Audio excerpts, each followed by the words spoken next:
원래 신앙 주제를 오직 주만 바라나이다 그렇게 정했습니다. 주만 바라는 성도들에게 가장 중요한 것이 뭘까 그렇게 묵상하는 가운데 예배에 대해서 좀 살펴야 되겠다 하는 마음이 들었습니다. 그래서 성도에게 필요한 가장 중요한 예배에 대해서 오늘 좀 살필까 합니다. 오늘 본문에 있는 말씀은 아삽이라는 사람이 지은 시입니다. 이 아삽이라는 사람은 다윗 대왕 시절에 성가대를 총지휘했던 우리 시대 말로 표현하면 성가대 대장쯤 되는 그런 직분을 가진 사람입니다. 그러니까 이 시는 찬송가입니다. 히브리 말을 우리말로 바꾸었으니까 구구절절 있습니다만 여기에 곡조를 붙여서 찬송을 부르는 내용입니다. 이 찬송 중에 하나님께서 진정 성도들에게 원하는 것이 무엇인지 노래를 합니다. 특별히 오늘 본문의 말씀의 주제가 예배가 되는데 이 예배를 한번 살피려고 합니다. 근본적으로 예배가 하나님을 알고 배우는 첫걸음이 됩니다. 우리는 장로교는 교육을 강조하거든요. 그러다 보니까 공부하는 데 좀 초점을 맞춰요. 근데 공부라는 것이 우리가 학교에서 배웠듯이 이 선생님이 가르치고 학생들이 배우는 거기에 익숙해져 있죠. 옛날에 한학을 할 때도 서당에 가면 훈장님이 가르치고 학생들이 따라하는 그런 모양새가 있는데 이 근대 교육도 1800년대 영국에서 시작할 때 그런 모양에서 시작이 됐어요. 그러다 보니까 자꾸 뭔가 쓰고 외우는 것에 좀 비중이 있습니다만은 성경에서 말하는 배운다 하는 것은 몸으로 배우는 것을 이야기해요. 농사를 학문으로 배우면 망하죠.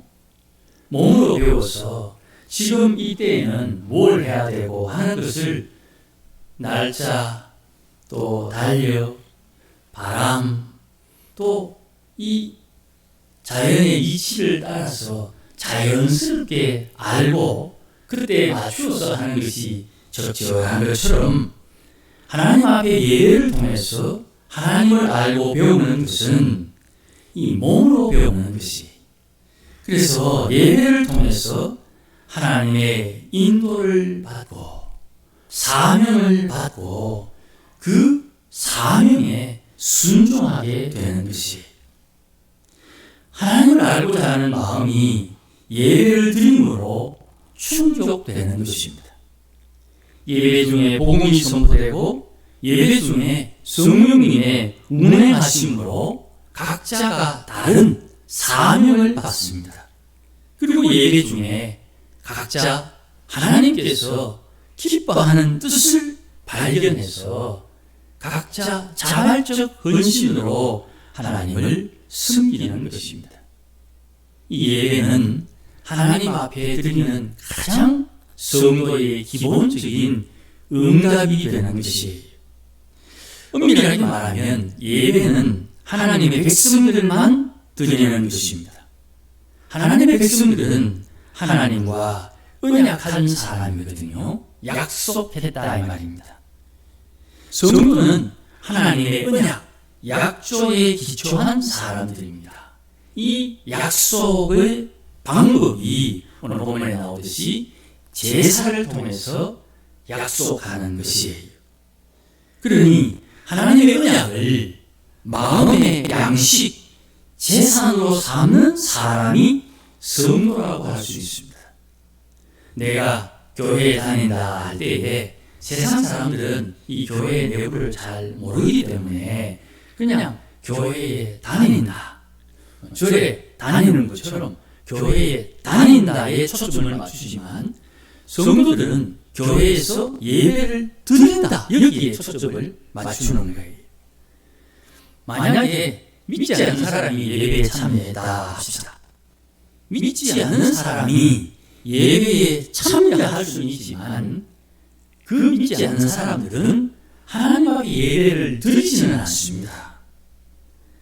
예배 중에 선포되는 하나님의 말씀을 통해서 하나님과 언약을 맺음으로 하나님의 백성이 되면 하나님 앞에 예배를 드리고 그 예배가 상달되는 것이죠.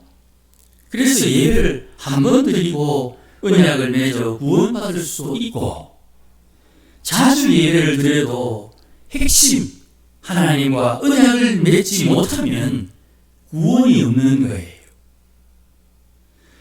먼저 되어도 나중 되는 이유가 하나님과 언약을 맺느냐 못 맺느냐에 달렸고, 상급을 받는 것도 예배를 드리면서 하나님을 깨닫고 아느냐 깨닫지 못하느냐에 달려있는 것이, 매주 매일 새벽마다 하나님께 예배를 드리면서 하나님을 깨닫고 배우면 반드시 아는 만큼 깨닫는 만큼 복의 씨앗을 받게 되는 것입니다. 표현이 조금 어눌하지요. 우리가 겨우내 작년 수확했던 씨앗을 가지고 보관하고 또 봄이 오면 그 씨앗을 뿌려서 파종하잖아요. 하나님 앞에 예배를 드림으로 복의 씨앗을 내가 확보하는 거예요. 그리고 그 씨앗을 뿌려서 그 씨앗의 열매를 수확하는 거예요. 어디에 뿌립니까? 마음에 뿌리는 거예요. 내 마음에 하나님의 말씀을 뿌리는데, 어떤 내 마음 밭에는 길가밭처럼 씨앗을 뿌려도 그 씨앗을 싹 틔울 수 있는 상황이 되지 않으면 새가 와서, 마귀가 와서 그 말씀을 가져가 버려요. 씨앗을 뿌렸는데 보들보들한 흙이 있지만 그 흙의 깊이가 얕고 그 흙 아래 자갈과 돌이 있으면 싹은 트지만 자랄 수가 없지요. 또 그 씨앗이 싹이 텄음에도 불구하고 잡초가 많이 나면 제대로 수확을 할 수가 없지요. 좋은 밭은 씨앗을 뿌렸을 때 그 씨앗이 자라 열매 맺는 밭이 좋은 밭이니, 너희는 너희의 마음을 기경하여 좋은 땅, 옥토로 만드는 것이 지혜다. 그렇게 주님이 씨 뿌리는 자의 비유를 통해서 우리에게 깨우침을 줍니다. 그 말씀을 깨닫고 하나님께서 어떻게 일하시는가를 잘 알고 거기에 합당하게 우리가 응답하면 약속된 수확 30배, 60배, 100배, 100배, 60배, 30배의 결실을 얻게 되고, 그 결실을 통해서 그 열매를 가지고 하나님을 기쁘시게 하는 것이, 예배를 드리면서 두 가지를 생각해야 됩니다. 하나는 하나님은 누구신지를 알아야 돼요. 하나님이 누구신가? 내 예배를 받으시는 하나님이 누구신가? 이걸 알아야 되고, 또 그 하나님 앞에서 나는 어떻게 처신해야 되는지도 알아야 돼요. 이 두 가지가 우리에게 요구되는 것이, 우리 손자들 키울 때에 옛말에 손자가 할아버지 머리를 쥐락펴락하다 그런 농이 있듯이, 하나님 앞에 어린아이일 때에는 좀 신앙이 약하니까 그럭저럭 웃으며 넘겨줄 수 있지만, 나이가 20살인데 아직 5살, 7살, 10살처럼 행동한다면 그건 우중해야 되겠지요. 그것처럼 하나님이 누군지를 알고 하나님 앞에 내가 어떻게 처신해야 되는지를 배우고 깨달아야 되는 것입니다. 먼저 하나님은 누구십니까? 제가 늘 강조합니다만, 하나님은 거룩하신 분이요, 하나님은 사랑의 하나님이요, 하나님은 변치 않는 분이다. 그렇게 말씀을 드렸습니다. 거룩하신 분이라는 말은 하나님이 천지 창조하셨고 섭리하시고 심판하시는 분이고 전지전능하시며 어디에나 계신 분이다 하는 것이 거룩의 핵심입니다. 우리와 하나님과 다른 차이는 이 거룩함에 있는 것이. 또한 하나님의 사랑이 무엇입니까? 하나님은 회개하는 자를 꾸짖지 아니하시고 후히 주시며 누리게 하시는 분이다. 이 세 가지가 하나님의 사랑의 구체적인 내용입니다. 하나님 우리를 사랑하여 주옵소서 할 때에는 언제든지 하나님 앞에 나아갈 때 하나님이여 와 불쌍히 여겨 주옵소서 할 때 하나님께서 꾸짖지 아니하시고 우리를 불쌍히 여겨 주신다는 것을 믿어야 되는 거예요. 그래서 회개라는 것은 예수 믿는 사람들의 특권이에요. 예수 믿는 사람들이 회개할 수 있는 거예요. 그 회개하는 사람을 주님은 꾸짖지 아니하시고 왜 회개했다고 후히 좋은 것을 주시고 주고 약 올리는 분이 아니라 그 주신 것을 누리도록 기회를 또한 주시는 거예요. 이 하나님, 거룩하시고 사랑 많으신 하나님은 변치 않는 분이다 하는 것을 우리 마음에 새기면 여호와 하나님이 바로 세상의 왕이시요 내 인생의 주인이라는 것을 깨닫게 되고 예수님을 이 땅에 보내신 하나님을 나의 아버지로 모시는 이 큰 은혜와 복이 우리에게 제공되는 것이에요. 하나님이 나의 아버지다 하는 것, 이거 엄청난 권세입니다. 네 아버지 뭐 하시노? 하나님이 나의 아버지시다. 이게 세상에서는 감당할 수 없는 엄청난 복이라는 것을 우리가 깨달아야 돼요. 그 복을 알고 내가 이 세상에서 당당하게 세상을 다스리며 살 수 있는 능력자가 되는 거예요. 성도들은 언약의 백성으로 부르신 하나님 아버지께 예배를 드립니다.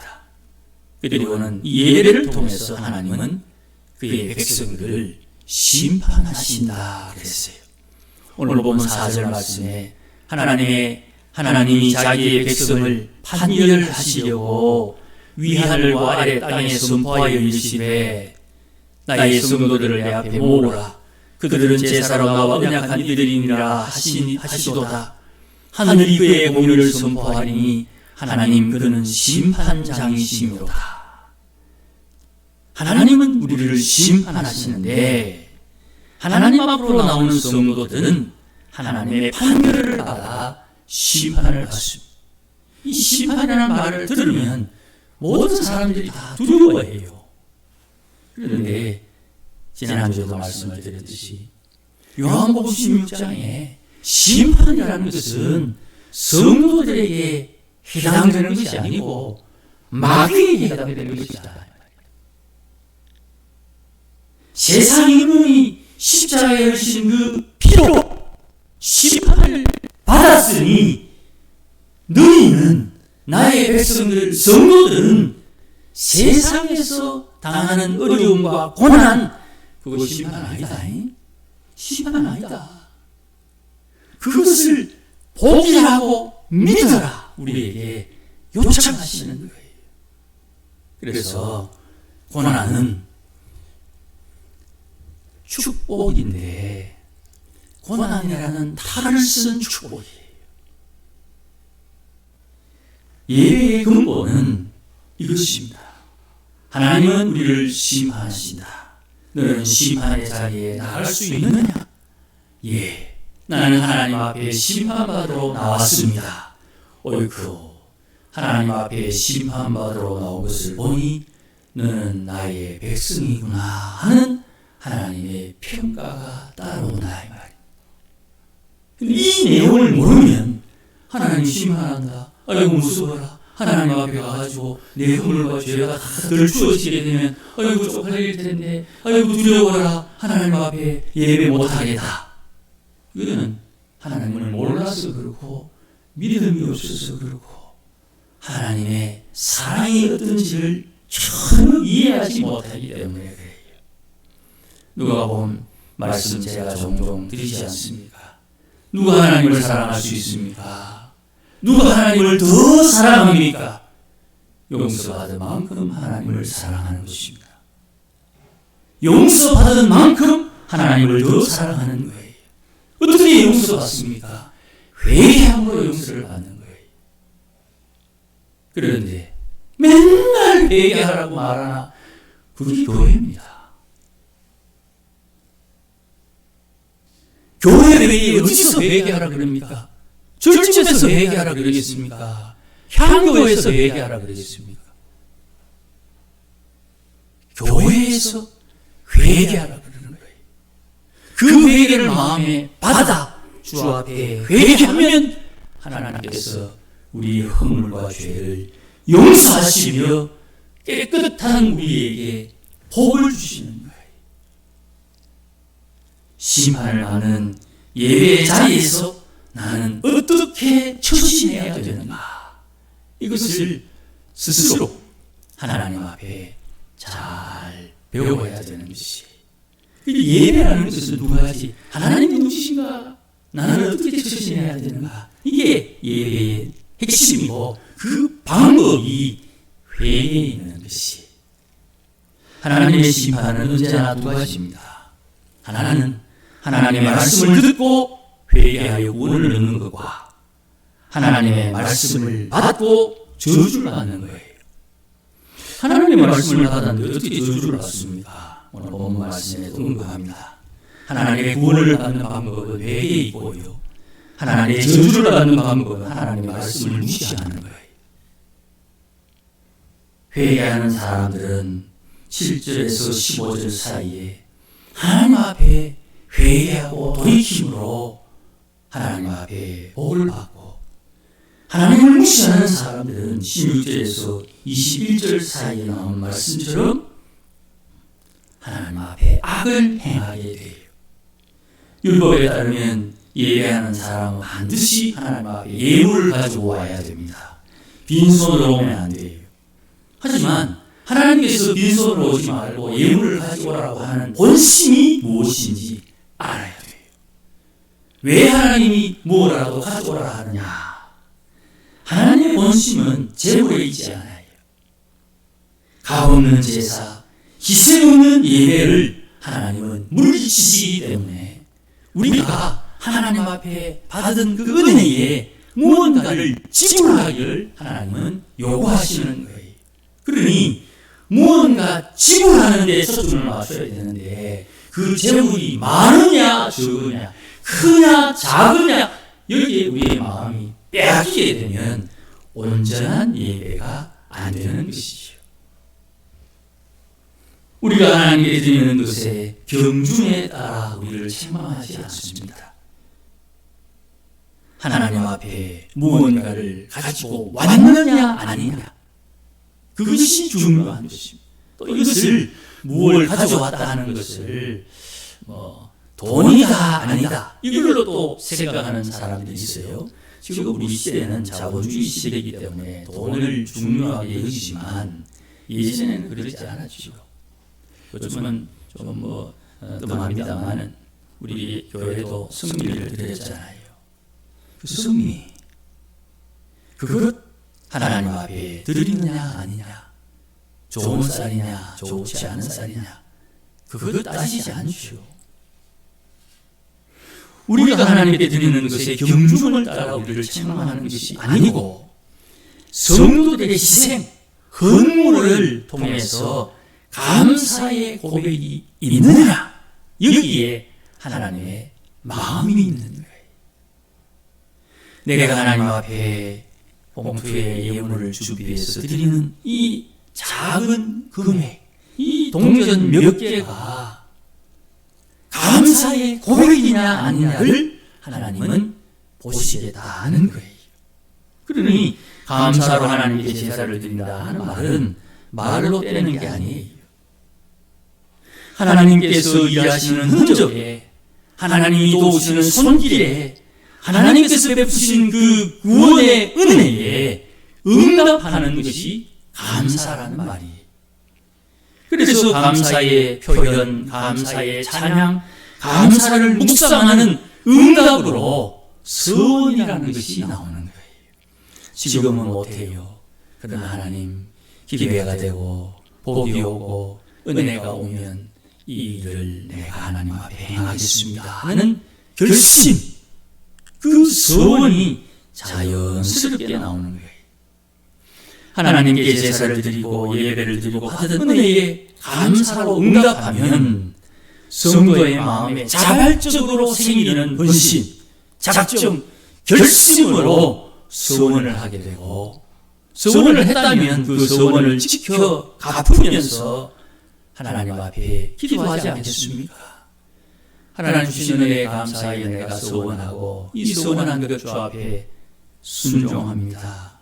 그러며 기도할 때 오늘 본문 나오는 말씀처럼 15절 환난 날에 나를 부르라.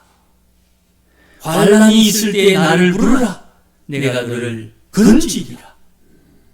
이 예배자가 하나님 앞에 감사로 제사를 드리며 감사에 응답하며 하나님 앞에 서원한 것을 지키고 갚는 그 상황 가운데 하나님 앞에 고난을 받든지 어려움을 겪든지 괴로움의 일을 겪으면서 하나님 앞에 기도하면 하나님께서 건져주신다고 약속해 주시고 하나님께서 구원해 주는 그 사람을 통해서 하나님의 영광이 드러나는 것이, 이게 예배의 핵심이 되는 거예요. 그러니 주일마다 나와서 예배드리고 오후에 수요일날 새벽마다 또 집에서 가정예배를 드리는 그 예배를 통해서 하나님의 말씀을 듣고 그 말씀을 통해서 하나님 앞에 내가 감사하고 하나님의 일하심에 결심해서 하나님 앞에 내가 서원하고 하나님의 교회를, 하나님의 성도를 주의 역사하심에 마음을 모으는 것을 통해 우리의 기도가 하나님 앞에 상달되는 것이 마찬가지입니다. 예배를 통해 듣게 되는 하나님의 말씀을 무시하게 되면 하나님께서도 더 무시합니다. 예배 드리러 왔지만 되레 악인으로 하나님 앞에 무시를 당하는 거예요. 아주 비참하죠. 하나님 앞에 예배를 드렸는데 하나님이 인정하지 않는 것. 가인과 아벨. 아벨이 왜 하나님 앞에 상달되지 못한 제사를 드립니까? 재물 때문입니까? 아니에요. 그의 마음이, 가인의 마음이 악하다 이 말입니다. 그 가인이 악한 마음이 어떻게 드러났습니까? 나도 예배 드리고 아벨도 예배 드렸는데 왜 아벨의 제사를 받고 나는 안 받노? 그래서 아벨을 죽여버리는 거예요. 그 악함이 가인의 마음에 심겨져 있었다는 거예요. 그러니 하나님께서 가인을 불러서 말하지요. 죄가 네 앞에서 엎드려 너를 덮치려고 하니 너는 죄를 다스릴지니라 했는데도 죄를 다스릴 수 있는 능력과 권세가 가인에게 없다는 말이에요. 그 수많은 세월이 지나는 동안 아벨은 그런 마음을 만들었는데 가인은 그런 마음을 못 만들었다는 말이죠. 재물의 마음이 있는 게 아니고 그 말씀에 순종함으로 내 마음을 하나님 앞에 말씀에 합당한 마음으로 만들었느냐. 말씀의 열매는 어디에 맺힙니까? 주머니가 아닙니다. 내 마음에 맺힙니다. 성령의 인도하심을 따라 성령의 열매는 어디에 맺힙니까? 마음입니다.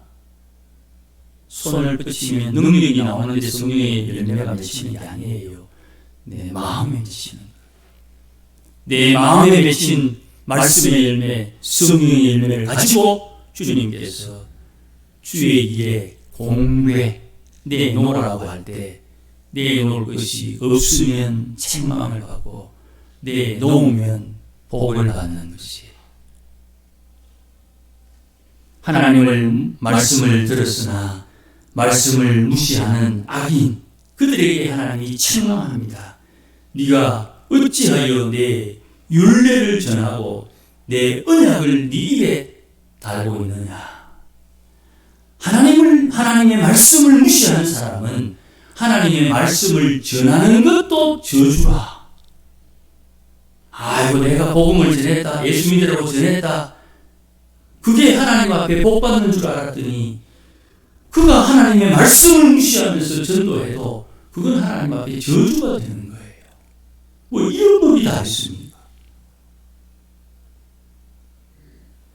하나님을 무시하면 그 사람이 하는 모든 행실이 다 하나님 앞에 책망거리가 되는 거예요.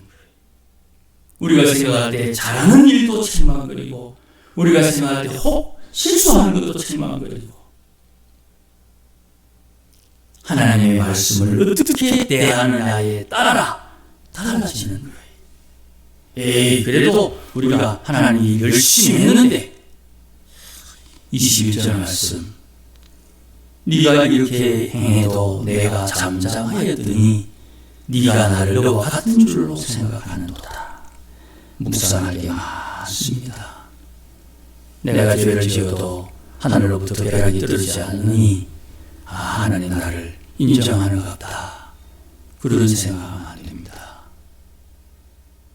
예배는 이런 숨겨진 허물들을 하나님 앞에 회개하는 기회가 되는 것이, 예배를 통해서 하나님을 만나고 하나님을 알게 되고 하나님 앞에 내가 어떻게 해야 되는지를 배우게 되는 것이, 그러니 이렇게 하나님 앞에 회개하지 않으면 21절 맨 뒤에 하나님께서 나를 책망할 때가 옵니다. 하나님 오래 참으시는 하나님이시지만 하나님께서 매를 드시면 그 매도 쉽게 안 거두십니다. 그러니 매 맞기 전에 회개하고, 매 맞으면 시작할 때 빨리 회개하고, 좀 맞다가도 빨리 회개하는 게 지혜죠. 맞고 안 맞고가 아니고 하나님 앞에 내가 어떻게 출신해야 되는지를 잘 알아야 되는 것이죠. 요즘은 법이 바뀌어가지고 범칙금 또 벌금 이런 거 안 내면 기한 정해주고 계속 안 내면 계속 이자가 붙어요. 범칙금에도 이자가 붙어요. 22절 말씀에 하나님을 잊어버렸느냐 혹 잊어버렸느냐, 하나님의 말씀을 무시하느냐 하나님을 대적하느냐, 너희는 생각해야 된다. 그렇지 않으면 하나님이 너희를 찢어질 때에 누구도 하나님의 손에서 건져낼 사람 없다.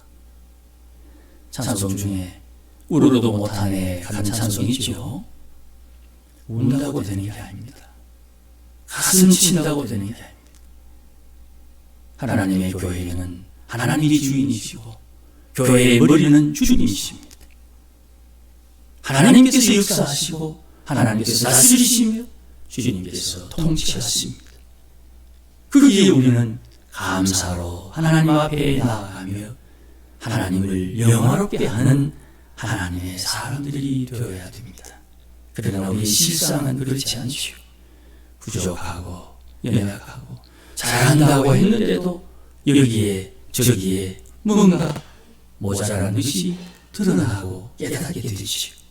23절 말씀에 예배를 통하여 그의 행위를 옳게 하는 자에게 하나님의 구원이 드러나는 것입니다.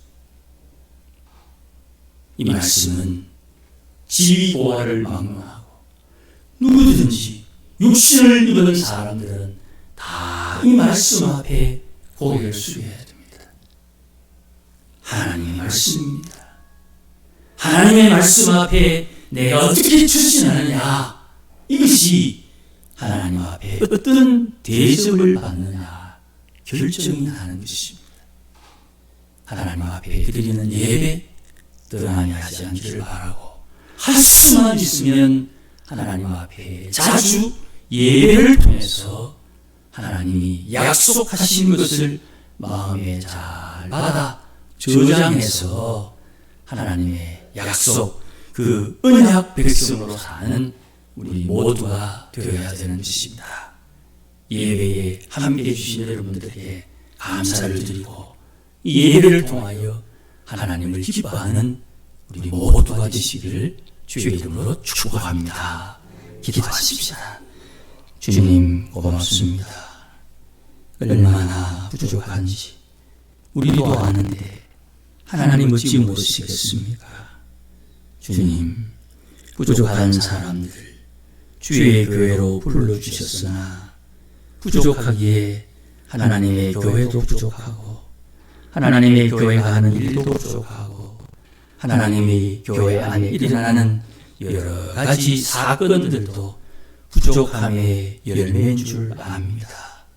주님, 그럼에도 불구하고 하나님 앞에 부족한 사람들이 모여 예배드림은 우리의 부족함을 깨닫고 회개함으로 거룩한 삶을 살기 위하여 성화의 길을 가고 있음을 깨우치고, 다시금 우리의 마음을 가다듬어 하나님 앞에 거룩해지려고 소원하며 결심하며 헌신하는 것이오니, 사랑의 하나님, 불쌍히 여겨주셔서 돌이키며 주 앞에 은혜를 구하는 백성들에게 십자가의 피 묻은 손길로 어루만져 주셔서 온전케 하시며 강건하게 하시고, 하나님 보시기에 합당한 주의 백성들로 세움받도록 복을 드림펴 주시옵소서. 예수님의 이름으로 기도하옵나이다. 아멘. 이제는 우리 주 예수 그리스도의 크신 은혜와 하나님 아버지의 극진하신 사랑과 성령님의 충만하심과 위로하심과 복주심이 오늘도 하나님 앞에 예배함으로 하나님의 은혜를 소망하고, 우리 자신들을 돌이켜 주 앞에 회개함으로 하늘복 되찾기를 소원하는 모든 믿음의 권속들 심령 위에, 우리 교회 위에 이제로 영원토록 함께 계실지어다. 아멘.